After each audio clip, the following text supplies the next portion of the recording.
অন্যায়ভাবে আমাকে আমার কণ্ঠরোধ করা হচ্ছে।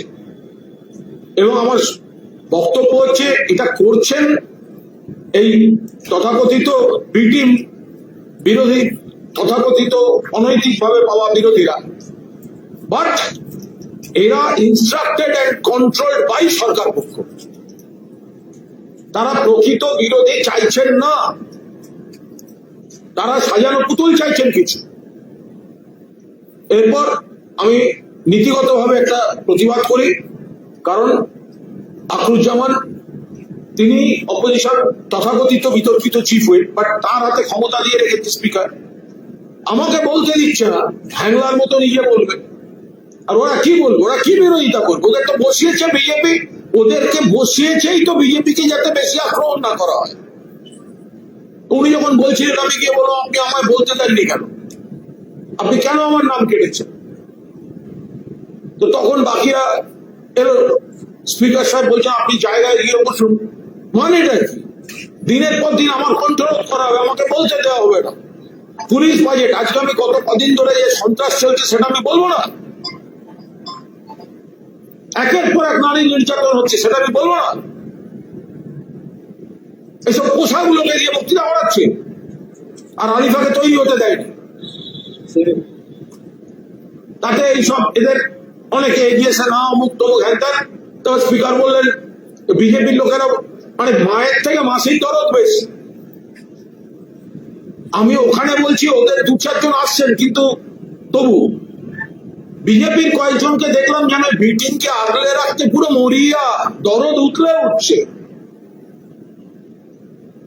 তারপর স্পিকার সাহেব বললেন আপনাকে বার করে দেবো। তাই আমাকে বসিয়ে রেখেই আমার লাভ কি বলুন? আমার বসে থেকে লাভ কি? আমি বক্তা, এবং আমি মনে করি আমি খুব একটা খারাপ বলি না। আমার দলের নেতা আমার নাম দিয়েছেন, আমরা সবাই ভাগ করে করে বিভিন্ন বিভিন্ন বাজেটে আমরা বলছি। এই নয় যে প্রত্যেকটা বাজেটে আমার নাম দিচ্ছে, একটা বাজেটে আমার নাম দিয়েছে কেটে দেবে, গুন্ডা দমন বিল কেটে দেবে, সেটা কিছু বলতে দেবে না, পোষা লোকগুলোকে দিয়ে বলাচ্ছে। তারপরে স্পিকার বললেন বার করে দিতে। তারপর তো মার্শাল এবং তার বাহিনী মিলে আমাকে ধাক্কা দিতে, ঘিরে চ্যান্ডোলা করে বার করল। এটা গণতন্ত্র? বক্তাকে বলতে দেবে না, এমএলএ কে বলতে দেবে না, তারা তাদের কাছ থেকে আমরা গণতন্ত্র শিখবো। আর প্রতিবাদ করতে গেলে চ্যান্ডোলা করে বার করে দেবে, গায়ে হাত দিচ্ছে। এসব করে আমাদের কণ্ঠরোধ করা যাবে না। আমি কি অপরাধ করেছি? আমি নির্বাচিত বিধায়ক, কিন্তু আমায় বলতে দেওয়া হবে না। কেন আখরুজ্জামান বলতে দেবে না? আমিও ফিসানি শুনে কি করবো? আমাকে অমুক বারণ করেছে, আমার সঙ্গে তোমার ঝামেলা নেই, সব আমি শুনে আমি কি করবো? আমাদের তরফ থেকে কে বলবে সেটা তো আমাদের নেতা শোভনদেব চট্টোপাধ্যায় নাম দিচ্ছে, ওরা কাটারকে বলছে বাকি নাম নয়, একটা নামে ইনস্ট্রাকশন আছে, একদম ওপর থেকে ইনস্ট্রাকশন আছে, একে বলতে দেওয়া যাবে না। ভাবুন ওপরটা কে? ওপরটা কে? চাটন নাকি চাটনের রাজনৈতিক বাবা? এই ওপরটা কে? ফলে আমরা এর বার করে দিয়েছে, সাসপেন্ড করেছে শুনেছি।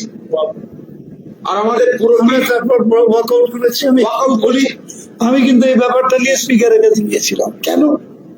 Speaker is the custodian of the house, সব মেম্বারের উনি কাস্টোডিয়ান। আমি বলি স্যার আপনারই তো এটা আমাদেরকে আমাদের অধিকারটা প্রতিষ্ঠা করার ব্যাপারে আপনি তো মানে অগ্রণী ভূমিকা নেবেন। যে আমি যে নামটা দেবো সেটা তো বাইরে যেতে পারে না, যেতে পারে না। শুনলাম আপনি আমাকে একটা আলাদা ব্লক দিয়েছেন, আমরা ওদের সঙ্গে বসে নেই, আলাদা ব্লক আমাদের আলাদা অস্তিত্ব। সেখানে আপনি আমাদের যদি বলতে না দেওয়া হয় তো আপনি তো আমাদের সেখানে প্রোটেকশনটা দেবেন না, সেটা আমরা নিজেরা ঠিক করে নিই। এটা হতে পারে না কখনো। স্পিকারের কাছে গেছে, তার মানে দাঁড়িয়ে যাচ্ছে যে টার্গেট করে নিচ্ছে কাকে বলতে দেওয়া হবে না। তাহলে এটাকে আপনি গণতন্ত্রের মন্দির কি বলবেন? এর আগে এরকম কোন নজির আছে? বিধানসভায় এই প্রথম এই ঘটনা ঘটছে যে একজনকে টার্গেট করে নিয়ে তাকে বলতে দেওয়া হবে না, সরকার পক্ষ এবং তাদের পোষা দামি দালাল তথাকথিত বিরোধীরা হাত মিলিয়ে একজনকে বলতে দেওয়া হবে না, এবং সে প্রতিবাদ করলে তাকে মার্শাল দিয়ে হাউস থেকে বার করে দেওয়া হবে। এর তীব্র নিন্দা করছি। আর আরেকটা বিষয় বলে রাখি, মাননীয় মুখ্যমন্ত্রী পুলিশ বাজেট নিয়ে বক্তৃতা শেষ করেছেন। এটা উনি পুলিশ বাজেট নিয়ে বলেননি, ওনার বক্তৃতা শুনে মনে হলো একটা তৃণমূল বাজেট নিয়ে বলেছেন। শয়নে স্বপনে জাগরণে তৃণমূল তৃণমূল তৃণমূল তৃণমূল তৃণমূল, মনে হলো কোনো পথসভায় বক্তৃতা করছেন।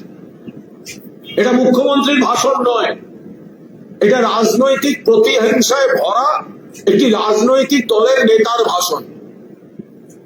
মমতা বন্দ্যোপাধ্যায় মাননীয় প্রাক্তন মুখ্যমন্ত্রী, তাকে আক্রমণ করা, আমাদের সাংসদ অভিষেক বন্দ্যোপাধ্যায়কে আক্রমণ করা, গতকাল বিজেপি স্পন্সর যে সমাবেশ হয়েছিল বেঙ্গালুরুতে, সেটা প্লাস্টিকের চেয়ার সরকারের, আর মমতা বন্দ্যোপাধ্যায়ের নেতৃত্বে যে বিরাট সমাবেশ, সেইটা গা জ্বলে যাচ্ছে, সেটা বেরিয়ে আসছে। কিন্তু উনি তো মুখ্যমন্ত্রীর চেয়ারে পুলিশ বাজেট বলবেন। উনি সারাক্ষণ যে শরীরী ভাষা, যে মৌখিক ভাষা, যে চিন্তা ভাবনা নিয়ে আক্রমণটা চালিয়ে গেলেন, তাতে তো দেখে মনে হচ্ছে যে হোম বাজেট নয়, এটা একটা তৃণমূল বাজেট, এটা একটা তৃণমূলের মানে স্বতন্ত্র বিষয় নিয়ে উনি বলছেন। আগাগোড়া বক্তৃতা মমতা ব্যানার্জি, তৃণমূল, সমাবেশ আর অভিষেক ব্যানার্জি। অভিষেক ব্যানার্জি এই হাউসের সদস্য নন, অভিষেক ব্যানার্জি এই হাউসের সদস্য নন, অথচ তাকে আক্রমণ করে বা তাকে লক্ষ্য করে যেভাবে মুখ্যমন্ত্রী ভাষণ দিয়েছেন, তো স্পিকারের তো উচিত একদিন জবাবে ভাষণ দিতে অভিষেক বন্দ্যোপাধ্যায়কে বিধানসভায় আমন্ত্রণ জানানো। এটা কোন রীতি? যে ব্যক্তি বিধানসভার মেম্বার নন, এটা কিন্তু পার্লামেন্টে একই জিনিস, সেই ব্যক্তি যিনি সদস্য নন, তাকে কেন্দ্র করে বলা যায় না।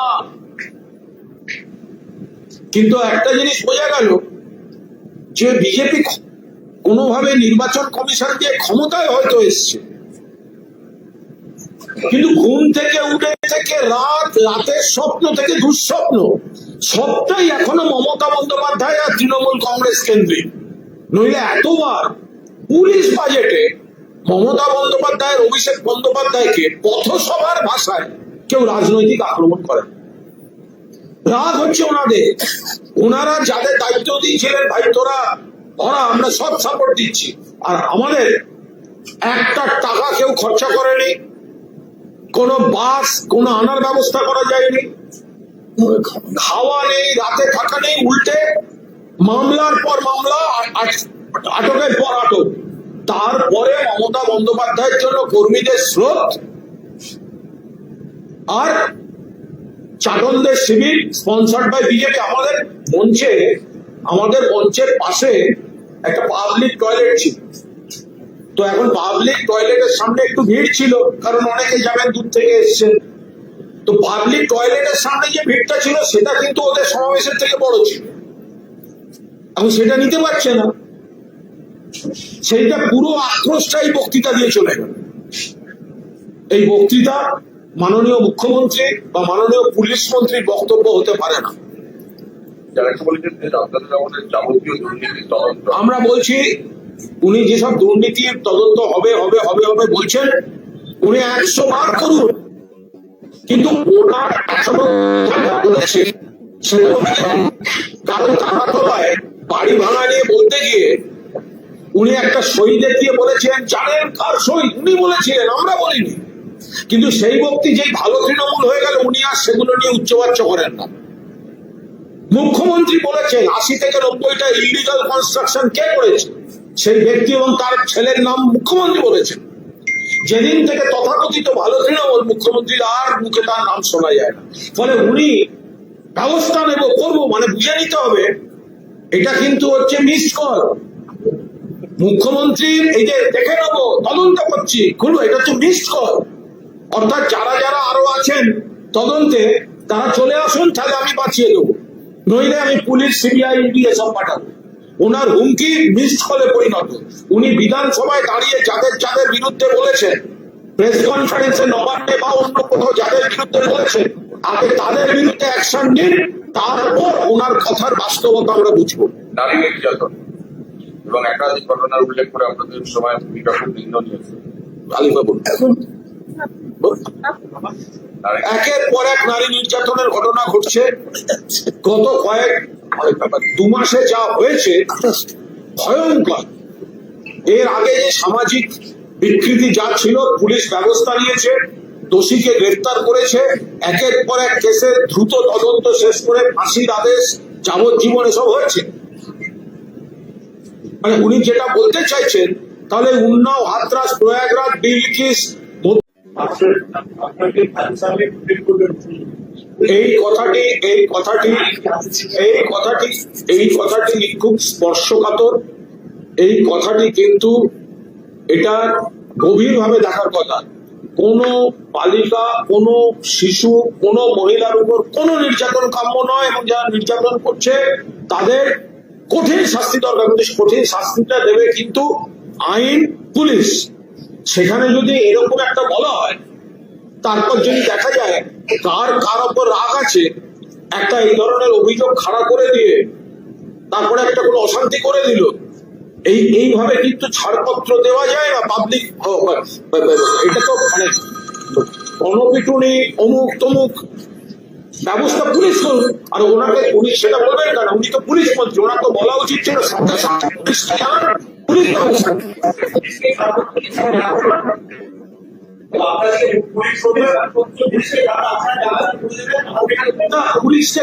পুলিশকে ছাড়পত্র দিলে তো সেখানে কিছু বলার নেই। পুলিশ আইনের মতো চলুন না, কে বারণ করেছে? সেটাই তো আমরা চাই।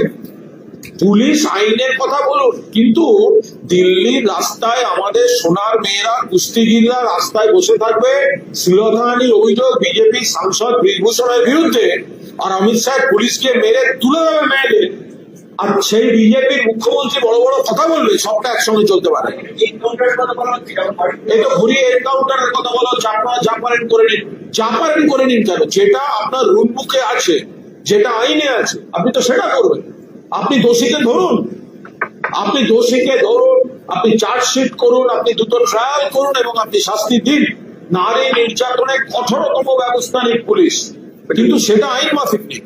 গতকাল মমতা বন্দ্যোপাধ্যায়ের সঙ্গে মোটামুটিদের পর আজকে সংসদের শ্রমিক ভট্টাচার্যকে দেখা গেছে কল্যাণ বন্দ্যোপাধ্যায়ের সঙ্গে পরিচিত হওয়ার কথা বলছেন।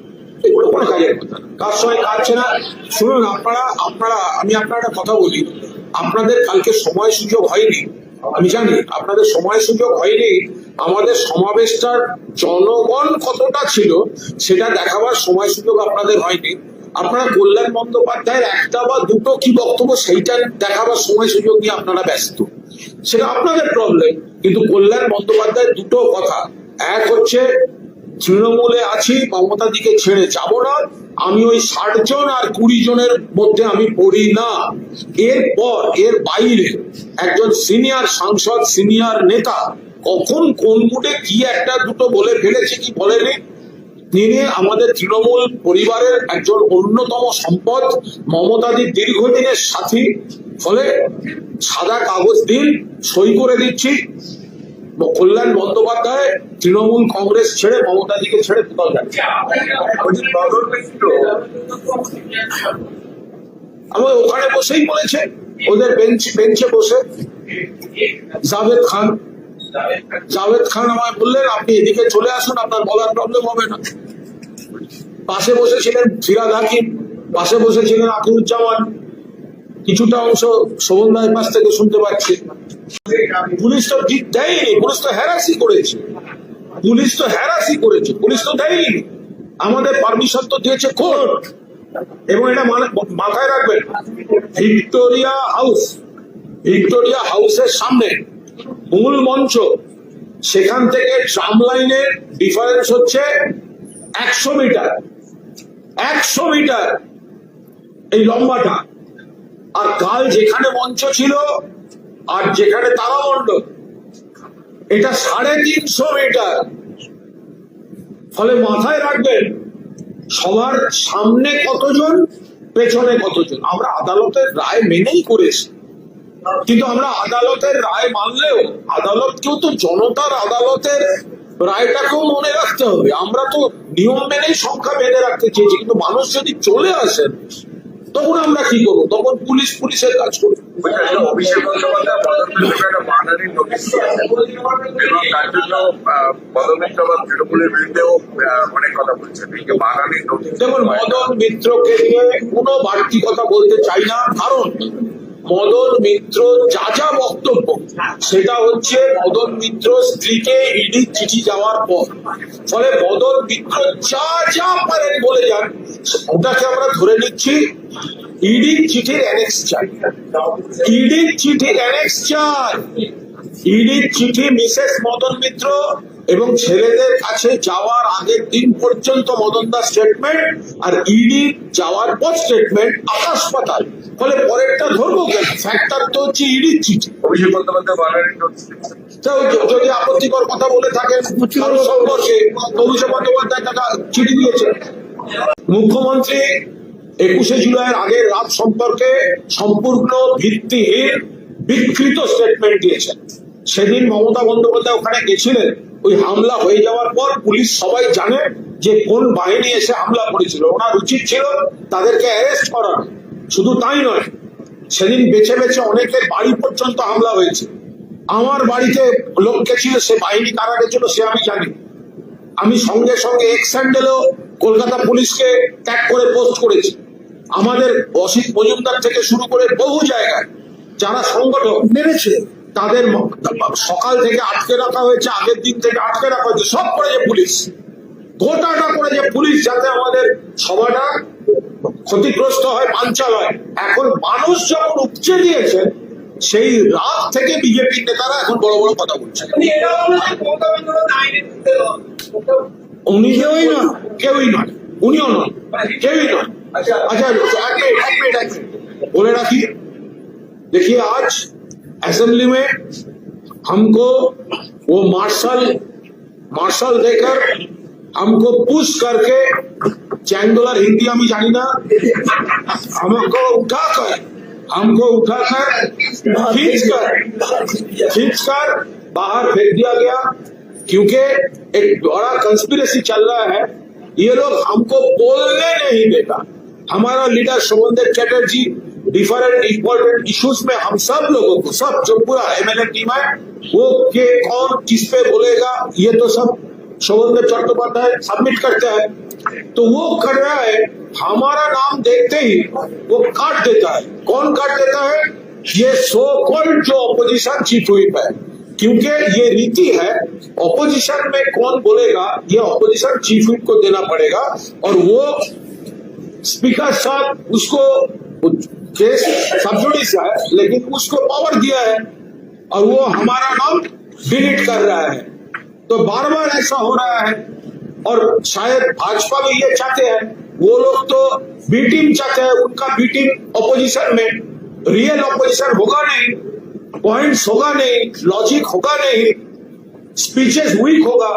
तो रियल जो स्पीकर्स है, रियल जो तृणमूल है, रियल जो अपोजिशन है, वो सप्रेस करने का कोशिश कर रहा है। तो हुआ ऐसा, तो हमारा नाम फिर आज काट दिया। मैंने बोला वो अखरुज्जामान को, क्या हुआ? शोभनदा ने बोला, और हमारा नाम काटकर आलिफा जी का नाम दे दिया। अरे दे तो दिया, उसको तो इन्फॉर्म करना चाहिए। तो आलिफा तो प्रिपेयर्ड ही नहीं थे। तो आलिफा जब आज आया तब उनको बोला गया अब बोलो होम बजट पर। कैसे बोलेंगी वो? एक प्रिपरेशन का जरूरत।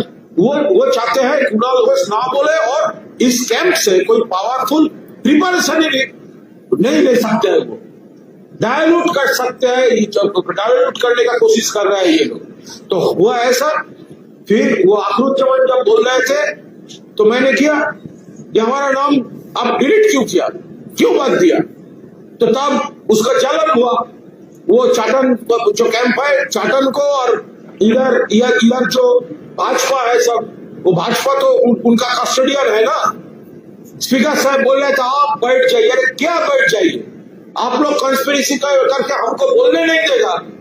जब मैं पूछूंगा तब आप बोल रहे हैं आप बैठ जाइए। क्यों बैठेगा? ऐसा कभी सुना?